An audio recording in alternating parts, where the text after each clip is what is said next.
Thank you. Question number 382, Sri Rajiv Satoji. 382। Yes, Minister. Sir सभा पटल पर रखा गया। पूछिए। अध्यक्ष जी, मुझे बहुत बहुत धन्यवाद, आपने ये सवाल पूछने का मुझे मौका दिया। अध्यक्ष जी, जो सरकार का जो जवाब था, उस जवाब में सरकार ने ये कहा है कि नाइट शेल्टर के लिए अभी कोई उनके पास प्रोविज़न नहीं है। लेकिन अध्यक्ष जी, जब ये सरकार सत्ता में आई थी तो हर साल 2 करोड़ युवाओं को रोज़गार देने की बात सरकार के द्वारा हुई थी। और रूडी जी के मिनिस्ट्री में, ये मिनिस्ट्री का जब पिछले साल जब गठन हुआ था, तब जो डिस्कशन हुआ था, उस डिस्कशन में अध्यक्ष जी मनरेगा के लिए जो अनस्किल वर्क फोर्स है, उसके लिए तो 48,000 करोड़ का सरकार ने प्रोविज़न इस साल रखा है।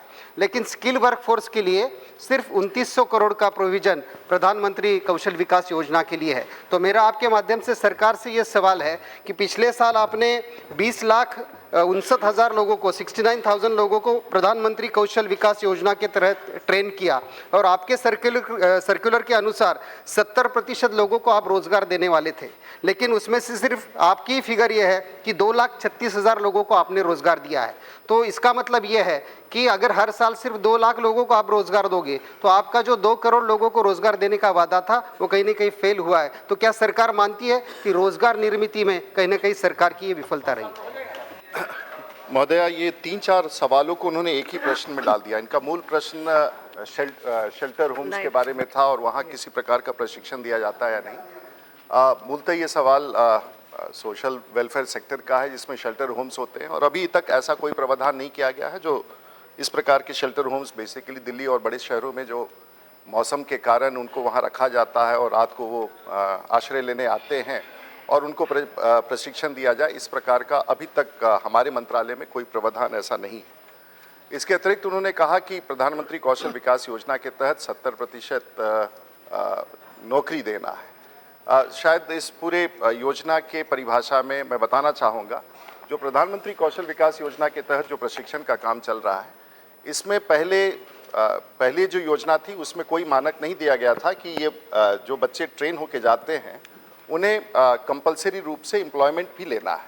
हम लोगों ने अब, क्योंकि ये 100% ग्रांट स्कीम है और वैसे लोगों के लिए है जो या तो ड्रॉप आउट हैं, देहात में हैं, गरीब हैं, और उन क्षेत्रों में ऐसे केंद्रों की स्थापना करके उनको प्रशिक्षण दे करके रोजगार के दरवाजे तक पहुंचाने का मार्ग प्रशस्त करना है।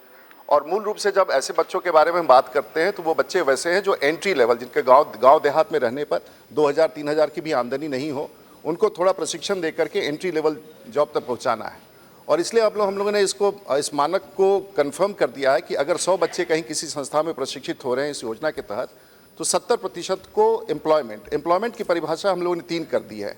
या तो वो जो प्रशिक्षण केंद्र है या प्रशिक्षणार्थी है वो उनको रोजगार के दरवाजे तक पहुंचाए, जो डेली वेजेस पर भी हो सकता है, पारिश्रमिक पर भी हो सकता है, और या फिर उसको हम लोग, ये बच्चा जो बेसिक कोर्स करके निकलता है उसको अप्रेंटिसशिप के रूप में, अगर वो इंडस्ट्री में कहीं जाके काम करता है तो उसको भी हम लोग एम्प्लॉयमेंट की कैटेगरी मानते हैं। और तीसरा है कि ऐसा बच्चा जो प्रशिक्षित होता है, अगर वो सेल्फ एम्प्लॉयमेंट के लिए, यानी कि अगर कोई बच्ची अगर ब्यूटिशियन का कोर्स करती है या कोई इलेक्ट्रिशियन का कोर्स करता है और वो अपने लिए स्नाइडर का 50,000 रुपये का किट बैंक से लोन में ले लेता है और अपना काम शुरू करना चाहता है, तो उसे भी हम एम्प्लॉयमेंट का दर्ज मानते हैं। आपने सिर्फ ये जो 2 लाख के आंकड़े दिए हैं, ये हमारे एक योजना के तहत है, पूरी सरकार की योजनाओं का आंकड़ा यहाँ से नहीं। हमारे जिस प्रकार से हमारा सकल घरेलू उत्पाद बढ़ रहा है, जिस प्रकार से औद्योगिकरण बढ़ रहा है, जिस प्रकार से फॉरेन इन्वेस्टमेंट आ रहा है, इससे जो वातावरण उत्पन्न हो रहा है, आपको मैं ये दावे के साथ कह सकता हूं कि आज भी इस देश में एंट्री लेवल जॉब्स की बड़ी आवश्यकता है। और मेरा अपना अनुभव है कि पिछले 6 माह में हम लोगों ने उत्तर प्रदेश में लगभग 14 स्थानों पर हम लोगों ने कैंप्स लगाए, जहां लगभग 92,000 बच्चों का फुटफॉल हुआ, और वहां बिना जो सामान्य रूप से समाज में प्रशिक्षित थे उनको हम लोगों ने लगभग 12,000 नौजवानों को उनके स्थान पर एंट्री लेवल जॉब्स का एम्प्लॉयमेंट लेटर दिया। तो आज भी देश में एंट्री लेवल जॉब्स के लिए, जो नीचे स्तर पर होता है, जो फैक्ट्रियों में उपयोग हो, जो सर्विसेज सेक्टर में उपयोग हो, आज भी बहुत बड़े पैमाने पर जॉब है, और उसके तरफ हम अपने प्रशिक्षण करके इन बच्चों को आगे ले जा रहे हैं। इसलिए आपने 3-4 सवालों को एक जगह कर दिया है। कई स्थानों पर रोजगार है, तो आपने एक वर्टिकल, एक मंत्रालय की एक स्कीम पर जोड़ा है, ये सच नहीं है। आज भी इस देश में बड़े पैमाने पर रोजगार सृजन हो रहा है और बच्चों को रोजगार मिल रहा है। Second supplementary. अध्यक्ष जी, स्किल डेवलपमेंट मिनिस्ट्री के जो मंत्री है राजीव रूडी जी कितने स्किल्ड है ये हम सब ने अभी देखा कि कम बजट होने के बावजूद भी वो बात रख रहे हैं। मेरे कॉन्स्टिट्यूंसी के बारे में अध्यक्ष जी यहाँ पर सवाल है। सवाल ये है कि मेरी कॉन्स्टिट्यूंसी 3 डिस्ट्रिक्ट की है, यवतमाल, हिंगोली और नांदेड़।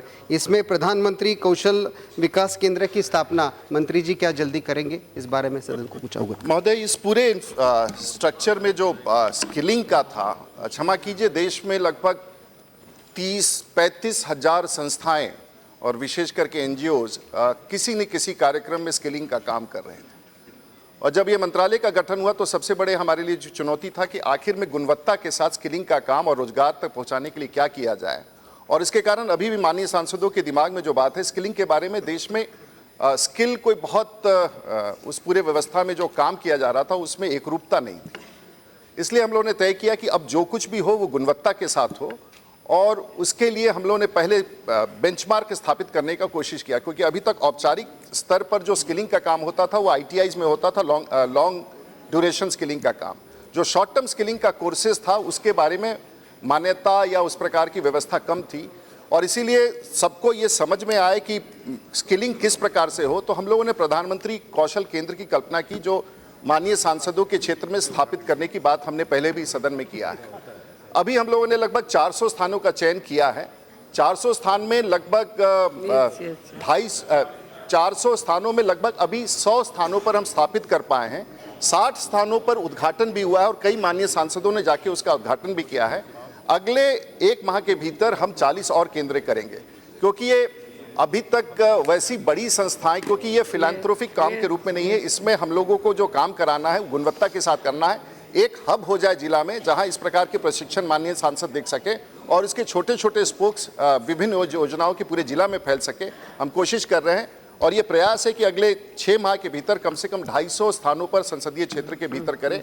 मैं माननीय सांसदों से ये भी आग्रह करूंगा कि हम लोगों ने जो ट्रेनिंग पार्टनर्स हैं वो गुणवत्ता के साथ चुने हैं। हम उनसे लगातार ये कह रहे हैं कि माननीय सांसदों को उसमें उनके साथ जोड़ना, उनको कॉन्फिडेंस में लेना, साइट सिलेक्शन करना और जो ट्रेनिंग का काम हो उसके साथ उनको जोड़ना है। इसलिए हम लोग ये कोशिश कर रहे हैं, लेकिन इसमें अभी भी कमी है जिसको हम पूरा करने का प्रयास कर रहे हैं। Thank you.